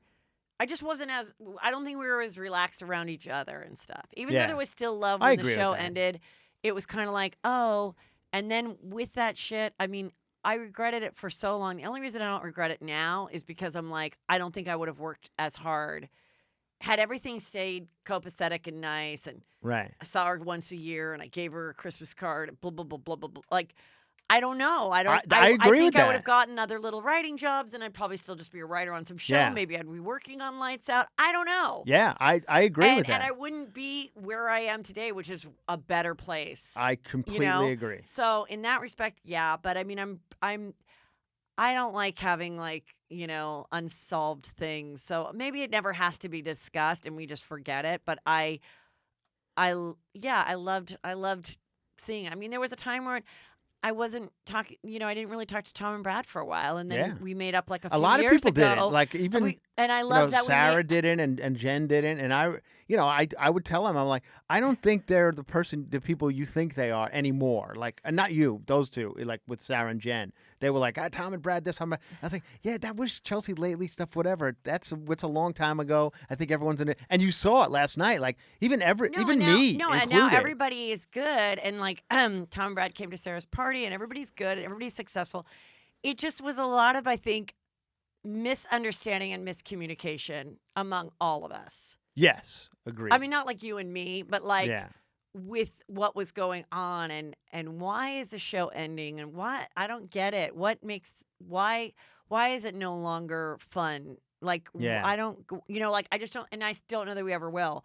But it is what it is, and it's and in the end, I think everybody bounced back. Some people had a harder time than others. Yeah, and Andy Wu. You just said he's working for Tesla. Couldn't get a job, he told me. A lot of people. But maybe he's more happy doing this Right. I don't know. than I don't filming know. rape-ups. Yeah. That was his bit. That was his bit. Yes, he was. Oh boy. Anyway, all in all, it was a fun night. It was a really nice night of fun stories. I thought I could have sat there and listened to people tell stories, like funny people like Brad and you and Chelsea. I could have done that for 4 more hours. I thought that was so funny. Just listening to people tell stories. That was really fun. It was great. I wish everybody now great success. My heart is healed. It's a new year. It's a new decade. But is it healed? See, here's what my fear. Here's my fear, and you could attest to this as well. Kelly's here. Yes. Yeah, Kelly's. Here's what'll happen, and this is I'm gonna hypothetically speak. Okay. We're gonna go say what Chelsea does, Super Bowl party, whatever, and I don't get invited. No, you're invited. Oh, okay. You're there. You drive up that long, weird driveway that's very Yes. hard to back down again, and that's and we're up there. Yeah. And we're in the party, and now you've had 3 drinks, and now everybody's having a good time. I think you're gonna be like, one more thing. Why did you? And all right. Well, I think if that happens, that I'll drive myself because that'll keep me from drinking. Oh, that's a good idea. Very much. Because if it ever happens, I'm going to make sure. I'll still have one drink. Yeah. I will not have Chardonnay because that's my heroin. Is it? Yeah. That's why I specifically brought red wine last night. Did you bring? You brought something my to the own party? Red wine. Oh, that's so funny. And I was like, "Can I have a glass of red wine?" They're like, "Do you want the bottle that you brought?" I go, "I know that's kind of weird, but yes." Why? Now, why? Because the red wine doesn't get you to. I knew there'd be margaritas, and it was cold out, and I was Yeah. like, I didn't drink all weekend, and I'm like, I just want like a good glass of red wine at this party. Yeah. So I'm like, and I didn't want to come in empty-handed. So then I ended up drinking my own wine. That's pretty great. So okay, so now if you're drinking Chardonnay, you said no, I cannot drink Chardonnay. Why? Because you I get too drunk too fast. and then you start you might say I call it 3 shards to the wind. And it's just not good. Okay. The only place I can do that is like with my sister. Yeah. And there was even a time when my sister and I were struggling after my mother's death where I had to say we can't have Chardonnay for about a year together because it got ugly. Okay. Now we can go back to drink Chardonnay. So I wouldn't have Chardonnay. Uh-huh. And you know what? I'm not. I won't. No, the only thing I might say is I just want to say. But why? Why do you need any? I guess you need clothes. See, here's the. Because I really want him to know. Like, I guess that the it was difference. Just such a misunderstanding, and whoever put it in your ear. I Because guess you were people. She's one of those people that you were able to put stuff in her ear and kind of totally. and kind of steer her towards things that you want her to do. So I feel like someone put that in her ear that I was selling stories to tabloids. Right.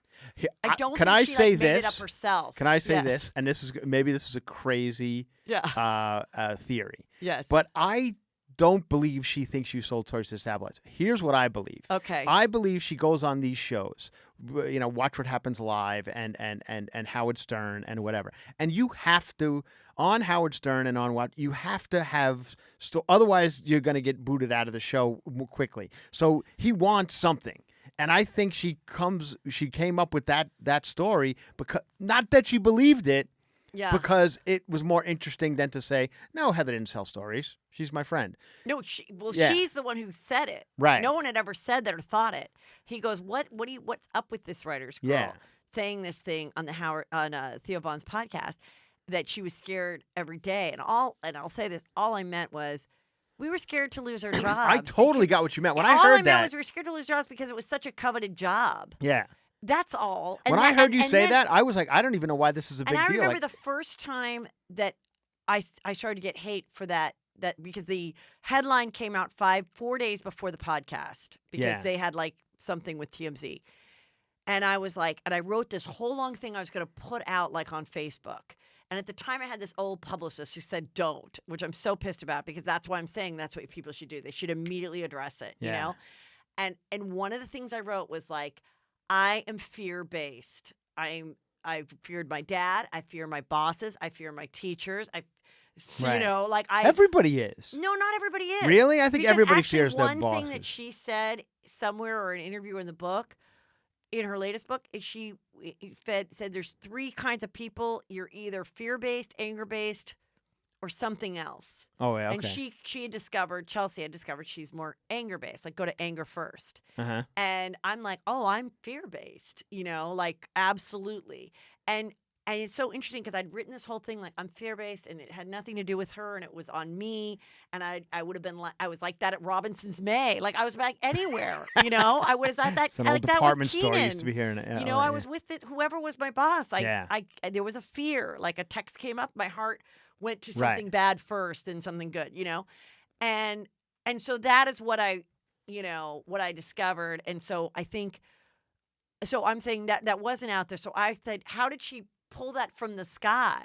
Did she really think that from several years ago? And I also thought, because there was after lately stuff about me being obsessed with, like, we did a storyline where I was like obsessed with Jen Aniston. Yeah. And we had one scene where I was like, oh my God, Jen Aniston's house. When you talk to her, will you see it's an architectural, and I acted like I knew everything because I'd seen every like aerial shot. Yeah. And I was like, is she getting mixed up that's like Probably. that wasn't a scripted moment, that I really was like that obsessed with like A-listers that she was hanging out with? Because I wasn't, I mean, I was like, oh, this is nice, but I never tried to like poach them as a friend. I never was like, hey, Jen, here's my number, let's you and me hang out. Like I never did that. I was just like, oh, hello, like I barely spoken to them at a party.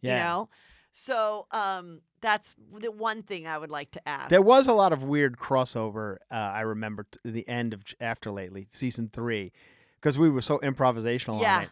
There was a lot of times where real life beefs would somehow work their way into the plot lines. Remember, there was a few where I'm like, oh, that one was real. Not me, but like I remember one between Sarah Colonna and Chelsea. Yes. Where I was like, oh, I think this one was actually real. But they're playing characters, but they're bringing up some shit that they wanted to address. But then I loved that something that was a big deal, then like 8 months later we would laugh about. Like when she was mad at me for dancing at the E-party. Right. And then we like wrote it into the script later about how ridiculous that was. That she was even mad at that. And she even laughed about it. Like, yeah, why was I mad that you were dancing at the E-party? But like it's just stuff like that. Those are the kind of things. But then you're right. Like why even rehash it? Yeah, but see, I guess I come from I avoid any type of any type of confrontation. I'll avoid. I also feel like avoid it like the plague. I also feel like my juicy scoopers deserve to know. Yeah. They've been listening to this shit for 4.5 years on and off. Like, I think they would like to have some conclusion of like, okay, it did come out of nowhere at that moment, or someone had told her 2 years ago, ooh, I think this might be it. And it went in the back of her brain. And then when she heard me say something that she perceived as negative, she was like, that fucking bitch was fucking selling stories about me a long time ago. That's why I moved, that's kind of what I want to know. Like, because, it's the same feeling I got like when someone accused me of like stealing a stand-up joke 20 years ago. I was just like, here's my notebook. Let me prove it. Like, I just a little bit of that wants me to prove like I didn't do something malicious, or on purpose, or I didn't do that thing that you thought. Yeah, I think as long as you know that, that's all that matters. Like, whatever she's going to say isn't going to change that. Yeah. You know the truth, and that's the end of that. Well, in conclusion, it was a great time in my life. I got infinitely a million opportunities from it. I had a lot of laughs. I had a lot of great trips, a lot of great opportunity opening for her. I wouldn't have books if it wasn't for the show. Right. And to bring it back to Chuy, and the reason why we started to talk about this in the first place, do you believe, and I was going to say this last night, that much of the success of the show, and probably without him, wouldn't have been, I don't think it would have been as successful and probably run as long and therefore given us all the opportunities that we got without him. I think if there was somebody else, we tried many other people, remember? When Chuy wasn't there, and it just bombed. So I think actually I don't know what the timeline of this is, but Joe Coy told me, he was going to be the guy. He said it, that she was like, I want you to be my sidekick. And at first he was like, oh my God, that's amazing. And then when he really sat down and talked about it with his people, his star was rising, and he was like, I'll be locked into this thing as the sidekick when I really want to have my own thing. And he shared this, that then he called her and said, I'm not going to be able to do it. And she got very angry at him, but then forgave him and made him a regular on the show. But for a moment, she was very pissed. Like, what are you doing? This is like a guaranteed gig. What the fuck? Like, this is the kind of thing. And Joe was not the Joe he is now at that time. He was playing clubs, if that. So I think after she realized, okay, it's not going to be Joe Coy, what else might work? And then I think that's when they thought, I don't know how if it was because like I don't know how else then they decided to use Chuy, which you'd only seen a couple times on her previous show, to be the main sidekick. But they knew But like for a you while said last night in because your she was on the cover of that book of the vodka book, which was coming out like the week that the show was coming out. But even I think you said last night, like the early sketches, the Amazing Race audition stuff, like the visual of the two of them like running together was so much funnier than it would have been with somebody else. That I don't think the show would have been as successful had it been somebody else. Absolutely not. It was genius. Yeah, and also it showed. It showed her sweetness. Yeah, exactly. And the other thing about Chelsea, which is really cool, is that she, when the show started, he's like, "This is our demographic. It's Heather. It's women this age that look like this and everything." And she was like, "That's fine, but no, I want Guy Branum and I want Chuy and I want different people and I want." I don't care if he's an older guy. I want an older guy. Like Greg Fitzsimmons and she fought for the people that she thought were funny and not based on their looks. And then we became this weird comedy show that wasn't necessarily going to be there when it first started. Yeah. And so I think that's really cool too. That if you were funny, then it's like Right. Yeah. I mean, sometimes she was obsessed with, other people's with body shape. With Gary Valentine, and, she would latch on to like weird people for a couple of months. Get a little obsessed with it. Get a little obsessed with. But that was just all part of like the weird quirkiness, you know. Right. Like I think that was like a unique sense of humor of just like where you kind of like where you saw this girl that was just your very pretty, typical blonde, physically fit girl that then had these weird quirks and obsessions. Yeah. And like was completely open to share about it. Like, I'm obsessed with little people. I'm obsessed with whatever. And so that was, I think, really fun. It was great. And I think that's why you still have the following you have. I think you've built it a much bigger than with this, but I mean, a lot of those people came from that world, still do after shows. I mean, some people go through like, haven't watched Chelsea lately in a while. I'm like, it hasn't been on for I just had this happen with a girl I knew from grammar school. Was just at the Starbucks. She's like, "Are you still on that show?" Yeah. And I go, "It's been on for 5.5 years." It's so weird to me. Some people I guess they're just not in that world. They're like, "Oh, I don't know what's on and what's not on TV." Yeah. So. But we covered the entire. Is this? You think this is enough for people? They'll enjoy just chatter about that party. Yeah. Who cares? No, I don't know. Is it juicy enough? Do we need to talk about Jennifer Aniston meeting Brad Pitt at the SAG Awards last night? Let's talk about this for just a minute. Okay. I mean, the world went crazy. Well, because first of all, nobody cares about the SAG Awards. No. So this was the only thing, and I'm going to be doing a fashion police on this too. And by the way, the nipples were out last night. Right now, I'm much happier with this dress than what you wore at the Critics' Choice. Okay. It's white. She's got a great body. It's satin. It's very demanding material, and she pulled it off. Her hair looks great. Right. What do you think is going on with the two of them, if anything? I don't think there's anything going on. I think they're a divorced couple that is, remained relatively friendly. Are they the Chelsea and Heather? Yes. Where it's like, bygones be bygones, you cheated on me with Angelina. However, but I still enjoy you, and we had so many fun times. Right. Let's just start But fresh. if it were Heather and Chelsea, right now, she'd be up 3 Chardonnays in her and say, "Why did you fucking leave me during that movie, Mr. and Mrs. Smith, you fuck?" Brad, you look great. When did you start fucking Angelina? Yeah, right. Pre-production or during production? Let me say this about the two of them. They never looked better. Like, thank God he's back to being gorgeous. Because remember he went through that weird phase where he had the goatee and, then he was braiding it. Well, he's sober now. Yeah, I know. I mean, listen. Alcohol really does affect your looks. I mean, totally. J-Lo has like 1 glass of champagne a year. She sleeps on a satin pillow. She gets like 12 hours of sleep a night. Sure, she has her work done and she soaks her body in like La Mer cream, but that makes a difference. Yeah. Mitt Romney, Never had a drink in his You life. keep bringing up Mitt Romney.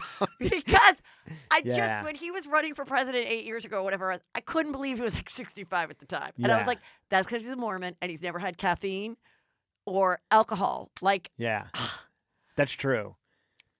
she does like her margaritas. We know that. And Yeah, he but- likes his but pot. does I she- guess he doesn't like pot anymore. Yeah. I don't know if maybe no, he does. but when Maybe she he still says does pot. margaritas, she's drinking one, right? She's not drinking 6 at a No, at I a think she's party. drinking like 2 or 3. Yeah. And probably then is one of those people that like drinks for dinner, like won't have dinner with Yeah, it. right. So the buzz happens quicker. And yeah. And also, I mean, look at her arm. Yeah. It's a good arm. Yeah.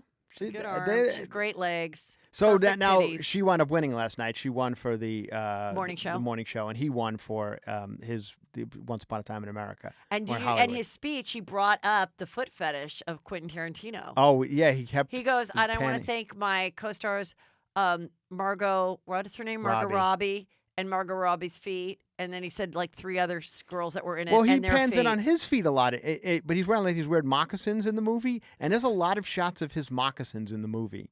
He brought it up. Yeah, He addressed it. that's funny. And then, of course, we saw him. People filmed him backstage looking at her receiving her speech. I saw that. Which, wouldn't you stop and watch Anything. someone that was your friend and Well, be just happy you- for them and be smiling? But everybody is just like, this is what I think. But what's the hope here? The hope is like, why are people that they get well, back together wasn't again? it Elizabeth Taylor that like remarried? Richard Burton. Yes. Yeah, I believe they were married twice. And yeah. I think, first of all, I think he'll never get remarried. Right. I do think they could end up together, but not for like another 5 years.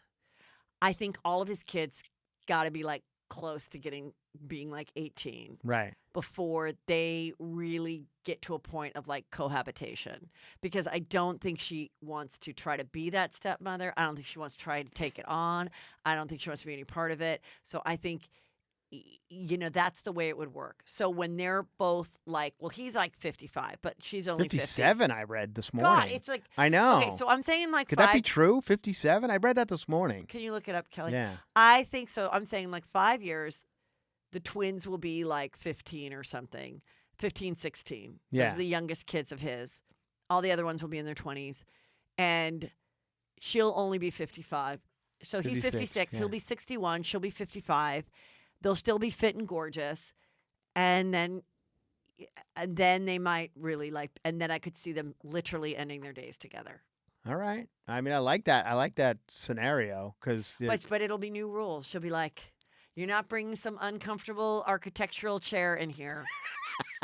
It's what I we're like. not going to New Orleans when they have a hurricane and building houses. Yeah. He was doing you a lot of wanna that. do what you want to do. I want to do what I want to do. New rules. Yeah. And people, that happens. Either they get divorced or people get separated. They come back and it's new rules. It's like, I put up with that for 10 years. I'm not doing that anymore. Like, so I think that they. But how come nobody really is clamoring for her to get back with that other man she was married to, the guy who wears little leather jackets? What was his name? Justin Theroux. Justin Theroux. Like, nobody cares about... Like, if those two met in the hallway of the Golden Globes or whatever, the SAG Awards, nobody would give a shit.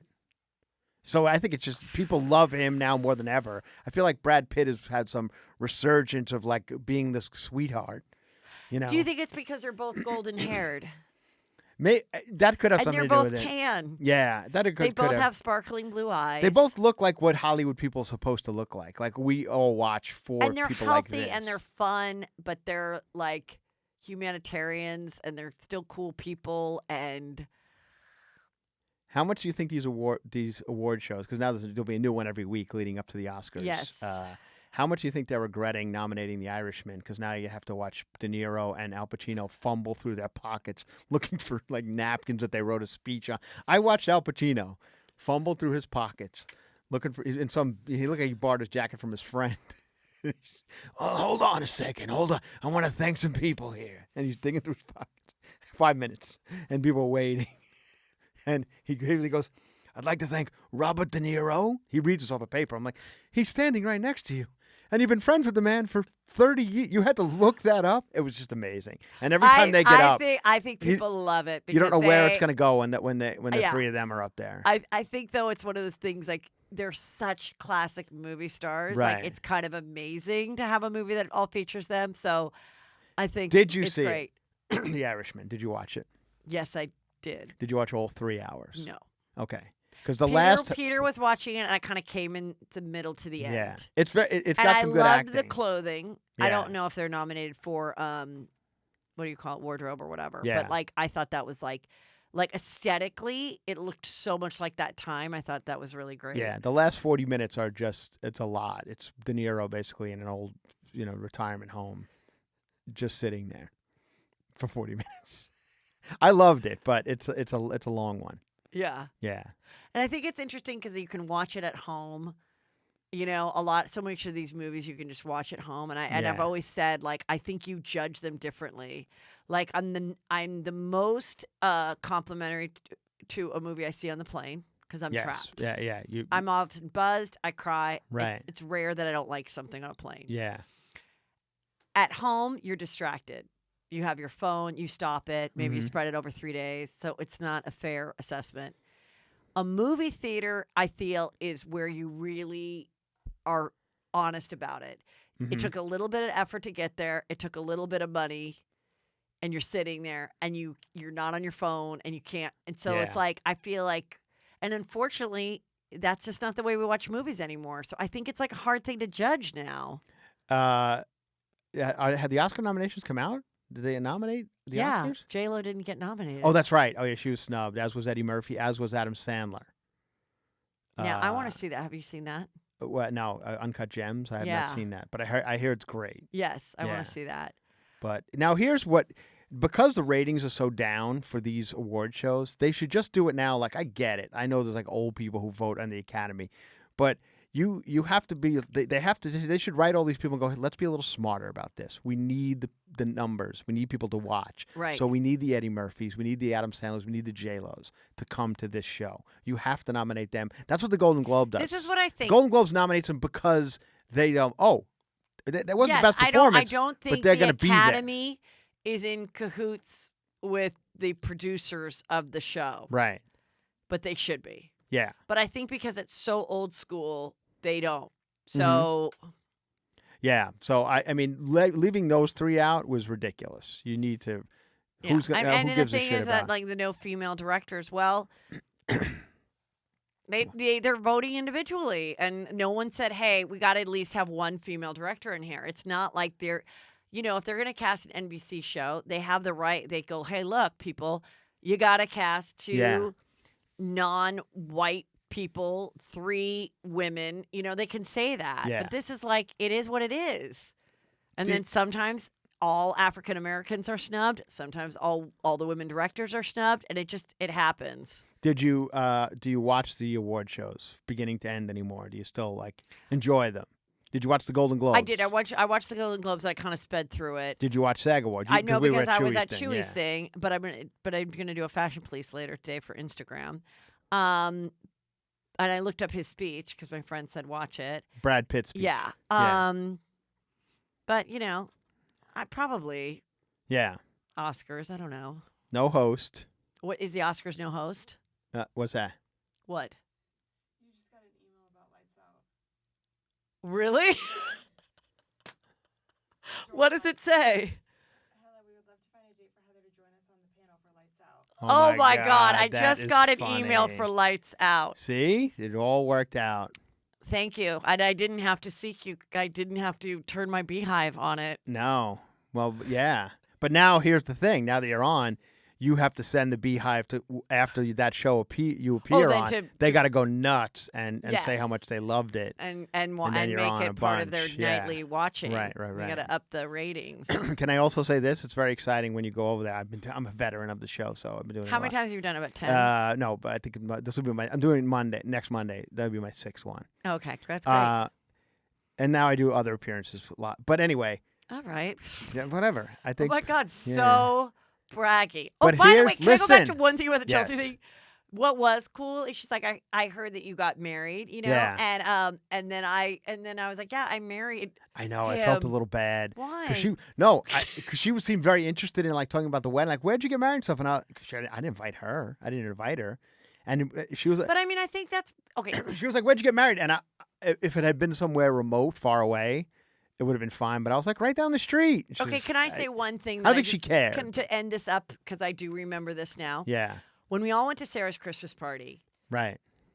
I was, and I may have said this to you, I don't know, but I was actually like, it made me really sad about Chelsea at that Christmas party because I was like, I know she doesn't care. I know she's moved on, but we wouldn't know each other if it wasn't for her. Right. And then the next day is when we heard Chuy died in Mexico. That's right. Yeah, it was that night. And so I think, but when she chose not to keep in touch with people, being that she's the queen bee, it made it, I don't think people actively were pursuing staying in touch with her because they're Yeah. like, oh, she's moved on. She's doing her Netflix. I mean, I had my own thing, but even for people like you that never had anything wrong, Right. you're just like, oh, I don't know that this person would, So I think all of that is why I think she did text us all today and say everyone's welcome. I think she's like, Yeah.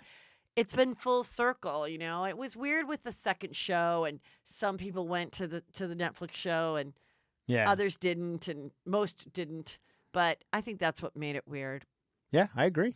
But anyway, so you do lots of things on Lights Out. No, but I'm killing saying it. you're gonna love it. You're gonna love it because it's it's a professional show. It's like a real show. There's they got a swag bag. They got a dressing room. They'll send a car to pick you up if you want. You don't have to drive yourself. They're like, just let us know. Car will Do you pick do you that, up. though? No, I don't. Because I don't I don't wanna want to rock be- the boat. Me Yeah, neither. so I forget who I did it with last time, and I was the I only want one. to save that budget for someone I was the only one who else. drove myself. Everybody else, and they were not big people. They were not. It wasn't like they were huge stars, but they got the car. The only reason I like the car thing is that because to this day I'm still lame about like where do I park and Yeah. what lot do I go in and I get a ticket and like is that part confusing if I drive No, because myself? they give you you drive in the gate and you park literally right outside the door of the studio. You walk in. They Well, I they have a- treat you very VIP. Will I be too big of a diva if I bring Kelly with me? No, they ask you if you want to bring anybody with you. Okay. Yeah. Because then Kelly can help us figure out where we're going to park. So then Yeah. we won't use a car, but I'll bring Kelly. It's a And very. Kelly can take photos. Do you know Dave Spade at all? You guys? I've figure, never met him, but I absolutely adore him, and Yeah. I've read his book, and I'm excited. I figured you guys would have crossed paths in one way or another. If we have, it might have been like very briefly, like oh hello, but Yeah. never like a hangout for where that would be memorable. No way. All right. Well, that's exciting. I hope you're on with me. And everybody, I'm going to be on Wendy Williams this week too, so watch Wendy Williams. You got to go to New York for that? Mm-hmm. But it's great because I'm going to Boston this weekend, so I'm just going to So now I'm going to go to New York, and then I'll have a short flight to Boston the next day. You're performing in Boston? Yeah, Where the at? City Wineries. Oh, you're doing it again? Yes. City Winery? They sold out a long time ago. Really? But DC people, DC, there's still tickets left. That's February 7th and 8th in DC at the City Winery and San Antonio. I'm there February 14th and 15th. Chris, where are you going to be? I don't. I have some stuff coming up. I think I'm in just Fort Worth, Texas, in July. But I have next Saturday. I'm at the Tooth and Nail Winery up in Paso Robles, California. That sounds beautiful. I know, it's so nice. How did you gotta get see this? I don't know. They called me and said we're gonna start doing one show Saturday night. One show at Paso in the.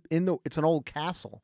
Winery. How are you going to get there? Drive up, 3-hour drive. I can't wait. Wait, Paso Robles. Paso- I was yeah. thinking like Napa Valley. No, Paso Robles, just past San Oh. Luis Obispo. Do they put you up in a hotel? You Yeah, have to put me up in a nice little hotel. Yeah, it's great. So it's called Tooth and Nail Winery in Paso Robles, and I'll be there. I know. Saturday night. I 8 know we have o'clock. juicy scoopers that live there. I know. So please come. I would love Have to a see couple everybody. bucks that Yeah, can I know. come. Yeah, come. It's 20.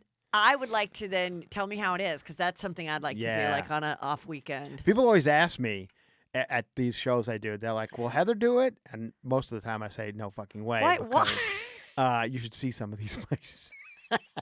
But this one might be one that you might By do. the way, you know what's so amazing is that I get Google alerts. Yeah. And I guess you got some press on some shows that you've been doing recently. And so I get the Google alert because I got in press? your bio, you mentioned Juicy Scoop. Yeah. So anytime I'm mentioning anything, I'll get a Google alert.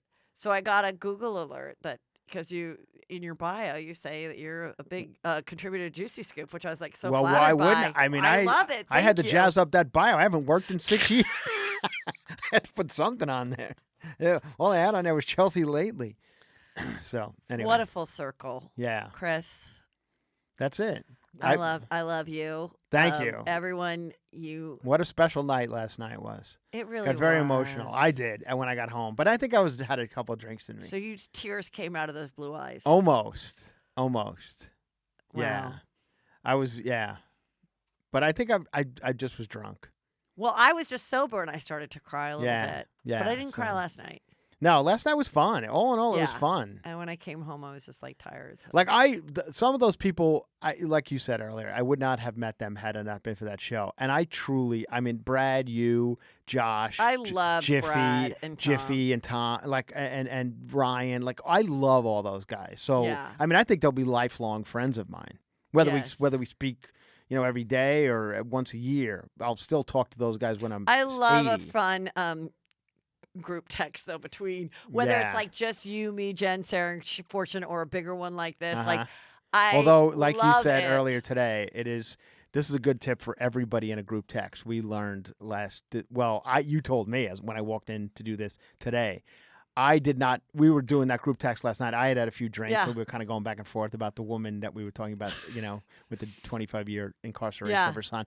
And I did not realize Chelsea was in that group text. Neither did I. So there could, we could have easily jumped into something because that's, we would have done that. Like I was surprised she came, or I wasn't surprised, or I'm glad she came, or whatever, and not been aware that she was one of the 10 names on there. I know. We did not do that. No, we didn't, and everybody was really happy. So thank you, everybody. Go to heathermcdonald.net for dates. Go to Chris Franjola. Cover to cover. And sorry, your podcast too is on Thursday. Yeah, Thursday. People love it. Come on over and listen. And what's for your dates, Chris Franjola? Franjola.com has all my new dates. I got a lot in 2020. That's great. Good for you. Bye. See you on Lights Out.